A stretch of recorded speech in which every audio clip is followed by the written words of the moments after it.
সৌমি ওই বাড়ির মেয়ে, তাই ওর যখন ইচ্ছা হবে তখন আসবে, কারোর পারমিশন নিতে হবে না। দাদা ছাড় না, শুধু শুধু কেন তুই আমার জন্য বৌদির সাথে ঝামেলা করছিস?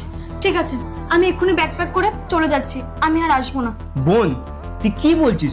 এটা তোর বাড়ি, তুই কতবার আসবি যাবি সেটা তোর ব্যক্তিগত ব্যাপার। তোর বৌদির কথা শুনে তুই রিয়াক্ট করছিস। আরে ও যখন নিজের ইচ্ছা যেতে চাইছে যেতে দাও না, কেন ওকে বাধা দিচ্ছ?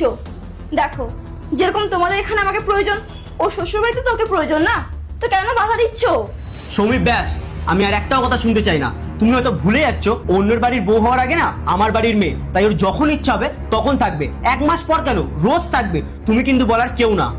দাদা একটা কথা বলি, তুই এতক্ষণ ধরে যা কথাগুলো বললি না, মানছি তুই সবই ঠিক বলেছিস, কিন্তু সেটা আমার ক্ষেত্রে বলেছিস। তাহলে দাদা, বৌদি যখন বাপের বাড়ি যেতে চায়, তাহলে তুই এগুলো কেন ভাবিস না? আসলে ও তো পরের বাড়ির মেয়ে, আর আমি তো তোদের বাড়ির মেয়ে, তাই না? আর পর তো পরই হয়, পরেরটা সবসময় দেখাই যায় না, আর আপন কি করছে সেটা আগে দেখতে হয়, তাই তো? মানে মানে এটাই, বৌদি আমাকে সব বলে দিয়েছে।